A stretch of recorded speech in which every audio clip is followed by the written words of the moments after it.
Assalamu alaikum. I am Murad. Today I would like to talk about an important new structure. This structure help you to understand English very efficiently and effectively. You can use this structure in daily conversation. So আমার সাথে আছে আইজা. আইজা, are you ready? Yes, I'm ready.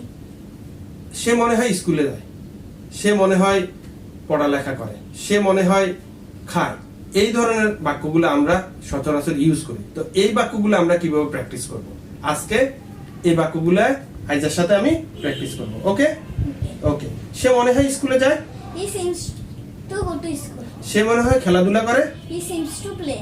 সে মনে হয় কবিতা আবৃত্তি করে, He seems to recite a poem. সে মনে হয় রান্না করে, He seems to cook. সে মনে হয় খায়, He seems to eat. সে মনে হয় পড়ালেখা করে, He seems to study.